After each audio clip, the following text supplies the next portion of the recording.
মই আহিয়ে যাব বিচাৰিছো, মোক যাব দিয়া নাই, সকলোৱে ঘৰৰ মানুহে যাব দিয়া নাই।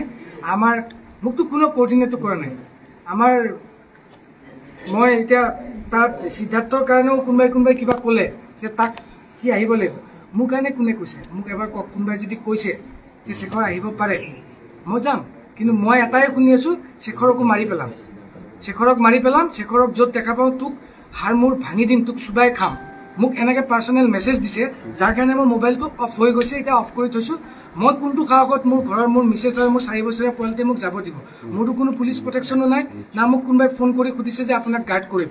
মোকতো একো কৰা নাই, মোৰ ঘৰতো এতিয়ালৈকে কোনো পুলিচ প্ৰটেকশ্যন নাই, একো নাই, নালাগেও মোক প্ৰটেকশ্যন। মইতো দুখ কৰা নাই, কিন্তু মই অকলে আছো। আপোনালোক আহিছে, মোক ঘৰত পাইছে, মই বেলেগত নাই। মই এতিয়া নহয়, মই তেতিয়াই যাব বিচাৰিছো। আৰু এতিয়াও দাদাৰ ওচৰত, দাদাৰ লাষ্ট কোনে তাত মোকাগ্নি কৰিব সেইটো আমাৰ অধিকাৰ নাই। ফেমিলি আছে, মেনেজমেণ্ট আছে, তেওঁলোকে ডিচিশ্যন ল'ব। আজি মোৰ সকলো শেষ। আজি মোক ফেমিলিকো চাগে মোক দৰকাৰ নাই, জুবিন গাৰ্গৰ অনুৰাগীকো মোক দৰকাৰ নাই। ইমান দিন শেখৰক দৰকাৰ হৈছিল জুবিন দাক গান গোৱাবৰ কাৰণে, জুবিন গাৰ্গক কোনোবা দিনা লগ ধৰিবৰ কাৰণে। শেখৰক এবাৰ ফোন কৰিছিল, আজি ষ্টুডিঅ'ত যাব পাৰিম, দাদা আছে নেকি? এতিয়াতো শেখৰক দৰকাৰ নাই, আপুনি শেখৰক মাৰি পেলোৱাই ভাল আজি।